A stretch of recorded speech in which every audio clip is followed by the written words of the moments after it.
Muitas pessoas têm tido seus sonhos destruídos pela falta de confiança absoluta em Deus. A Bíblia está repleta de exemplos de grandes sonhos cumpridos para a glória de Deus. Encontro com a Palavra é um programa escrito pelo Dr. Dick Woodward e narrado por Pastor Edson Bruno. Ouça e descubra verdades que lhe ajudarão no seu dia a dia. Com você, Pastor Edson Bruno.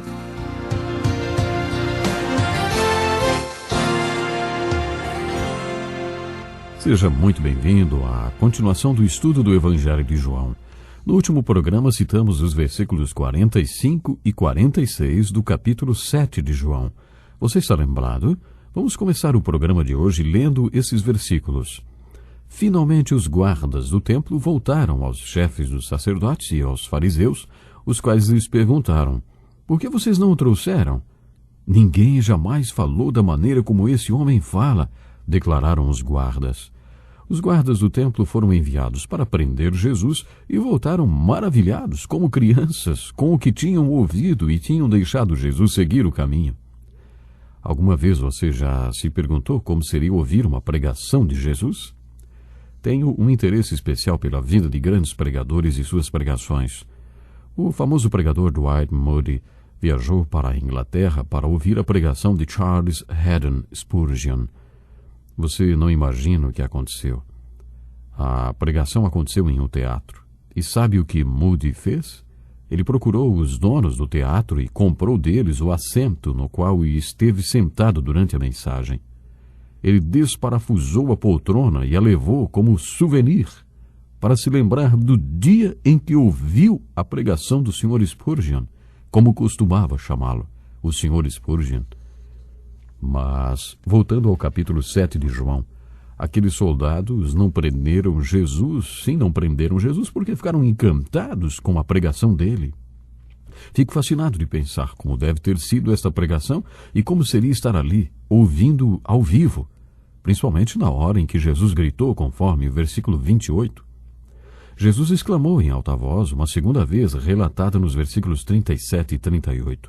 E como eu gostaria de estar presente naquele momento. O que temos relatado no Evangelho de João deve ser um resumo de tudo que ele falou. Provavelmente existe muito mais que não foi registrado. De qualquer forma, este foi o apogeu deste sermão. João registra assim: no último e mais importante dia da festa, Jesus levantou-se e disse em alta voz: se alguém tem sede, venha a mim e beba. Quem crer em mim, como diz a Escritura, do seu interior fluirão rios de água viva. Isto é tudo que sabemos sobre este sermão.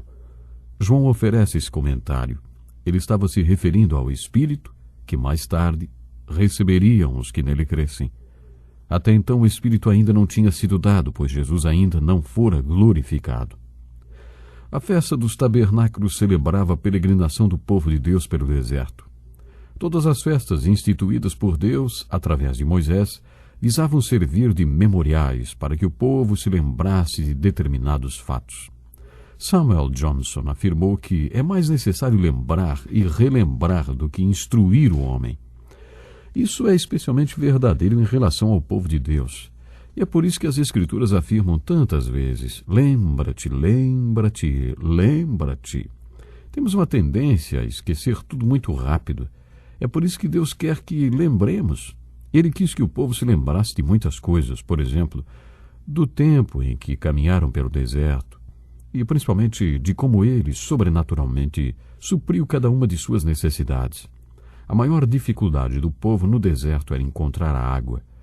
E Deus deu a Moisés o poder de falar com a rocha para que a água saísse dela e a sede do povo fosse saciada. Deus queria que eles sempre se lembrassem disto.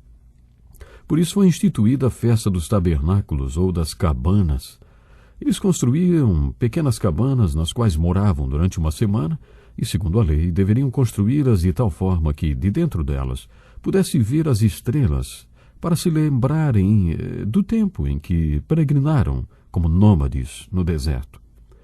O auge desta celebração era quando seu líder ia até ao tanque de Siloé, enchia uma jarra de água e a levava de volta ao templo e a despejava ao redor do altar. Este era o apogeu da festa. o agradecimento a Deus pela maneira milagrosa como ele saciou a sede do povo. Essa mensagem é importante. Esta festividade tinha uma mensagem e era: graças a Deus nós não estamos sedentos. Naquele tempo isso tinha se tornado uma liturgia e, infelizmente, uma liturgia vazia. Eles seguiam apenas um ritual vazio, e o que deveria simbolizar a sede do povo, que tinha sido saciada, na verdade, evidenciava uma sede que eles ainda tinham, uma sede que prevalecia. Você está lembrado que no capítulo 4, Jesus se apresentou à mulher samaritana como a água viva e deixou claro quais são as duas maiores experiências da vida de uma pessoa: nascer de novo e se tornar um instrumento para que outros nasçam de novo. Jesus disse à mulher: quem beber da água que eu lhe der, nunca mais terá sede. Este é o novo nascimento. Então, depois que você tomar a água viva, ela se torna uma fonte jorrando em você para que outros venham e tomem dela. No capítulo 7, Jesus fala sobre esta mesma verdade, só que de maneira mais enfática. Ele estava clamando aos sedentos para que não vivessem mais um ritual vazio. Ele podia saciar a sede para o resto de suas vidas. Aquele que crê e bebe dessa água viva, do seu interior fluem rios de água que saciam a sede de outras pessoas, levando-as ao novo nascimento. Quanto a isso, João acrescentou um comentário. Ouçam mais uma vez. Diz assim: ele estava se referindo ao Espírito que mais tarde receberiam os que nele crescem. Até então o Espírito ainda não tinha sido dado, pois Jesus ainda não fora glorificado. Deus respondeu à oração de Jesus, que pediu: e agora, Pai, glorifica-me junto a ti com a glória que eu tinha contigo antes que o mundo existisse. A semente caiu na terra, morreu e produziu frutos. Depois de sua morte e ressurreição, o Pai respondeu a esta oração e Jesus foi glorificado. E depois de glorificado, ele derramou o Espírito sobre a igreja no dia do Pentecostes. Jesus formou a grande comissão e ordenou que esperassem até que lhes fosse derramado poder. Só a partir daí a grande comissão foi posta em prática. Quando o Espírito caiu sobre eles no dia do Pentecostes e todos aqueles sinais foram manifestados, Pedro declarou em seu sermão: exaltado à direita de Deus, ele, Jesus, recebeu do Pai o Espírito Santo prometido e derramou o que vocês agora veem e ouvem. Dizem que o livro de Atos não deveria se chamar Atos dos Apóstolos, mas sim Atos do Espírito Santo. Ou, pensando bem, talvez devêssemos chamar este livro de Atos do Cristo ressurreto através do Espírito Santo e dos Apóstolos. O que você acha? Durante a última ceia, Jesus prometeu que mandaria o Consolador. Foi ele quem deu o Espírito Santo à igreja no dia do Pentecostes, e ainda hoje ele derrama o Espírito Santo sobre a igreja. Isto foi anunciado no sermão da última ceia. Ele é o mestre dos mestres e o pregador dos pregadores. Quando ele ensinava, era o maior mestre do mundo, e quando pregava, era o maior pregador do mundo. Para ensinar, partimos do conhecido para o desconhecido. Jesus começou pelo conhecido, a festa dos tabernáculos, enfocando a sede que tinha sido saciada sobrenaturalmente no deserto. Eles não deveriam ter mais sede, mas ainda estavam sedentos. No último dia da festa, Jesus exclamou em alta voz: se alguém tem sede, venha a mim e beba. Quem crer em mim, como diz a Escritura, do seu interior fluirão rios de água viva. Ele clamou em alta voz, ou seja, ele gritou. Ele estava se referindo ao Espírito que veio no dia do Pentecostes. O relato continua dizendo que, ouvindo as suas palavras, alguns dentre o povo disseram: certamente esse homem é o profeta. Moisés tinha profetizado que um profeta muito especial viria um dia, referindo-se ao Messias. E Malaquias disse que o profeta viria de repente ao seu templo sem que ninguém esperasse. Elias teria de vir primeiro e depois este profeta viria. No primeiro capítulo lemos que eles perguntaram a João Batista se ele era Elias e João respondeu: não. E aí eles perguntaram: então você é o profeta? Eles estavam se referindo ao profeta que viria. E ouvindo as palavras de Jesus, alguns dentre o povo disseram: certamente esse homem é o profeta. Outros disseram: ele é o Cristo. A Escritura não diz que o Cristo virá da descendência de Davi, da cidade de Belém, onde viveu Davi? Assim o povo ficou dividido por causa de Jesus. Alguns queriam prendê-lo, mas ninguém lhe pôs as mãos. Chegamos ao final desse sermão, onde o nome de Nicodemos é citado mais uma vez.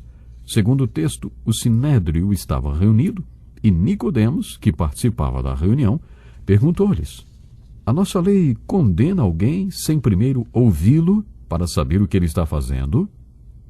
Vimos no capítulo 3 que Nicodemos já tinha procurado Jesus uma vez no meio da noite, lembra-se? E ele começou a conversa dizendo: Mestre, sabemos que ensinas da parte de Deus, pois ninguém pode realizar os sinais miraculosos que estás fazendo se Deus não estiver com ele. Nesse diálogo, Nicodemos estava fazendo uma pergunta. Ele não estava assumindo uma posição junto a Jesus. Mas no capítulo 7, ele estava falando com as autoridades, com os mestres da lei, com os fariseus, com o sinédrio, e fez a eles a seguinte pergunta: a nossa lei condena alguém sem primeiro ouvi-lo para saber o que ele está fazendo? Sabe que eles responderam para ele? Você também é da Galileia? Verifique e descobrirá que da Galileia não surge profeta. A hostilidade do diálogo continua, não é mesmo? Você não acha que estamos conseguindo traçar um ótimo perfil de Jesus Cristo? Você não está descobrindo retratos maravilhosos dele? Quem é Jesus? Ele é o maior pregador que já existiu. Ele é aquele que prega com tanto poder que deixou até os soldados que o prenderiam completamente maravilhados e incapazes de prendê-lo. Eles voltaram encantados e, como crianças, disseram: ninguém jamais falou da maneira como esse homem fala. Ele é aquele que pregou o grande sermão da festa dos tabernáculos sobre sede e sobre ter a sede saciada e se tornar um agente através do qual outras pessoas saciam a sua sede. O que é fé? Fé é vir a Jesus e beber desta água.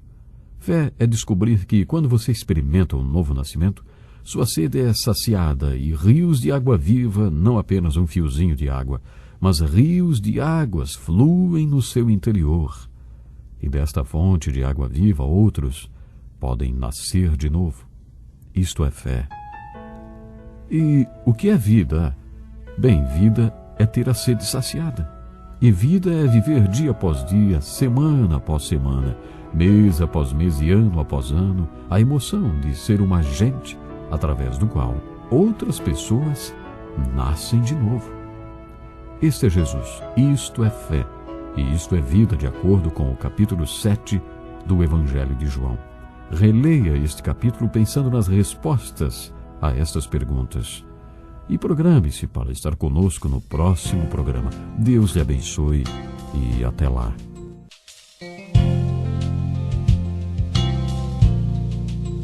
Que lição importantíssima. Obrigado, pastor Edson Bruno. Prezado ouvinte, coloque em prática o que você ouviu aqui. Sem dúvida, sua vida será grandemente abençoada. Este é um estudo escrito pelo Dr. Dick Woodward, na voz do pastor Edson Bruno. Escreva-nos e solicite o material.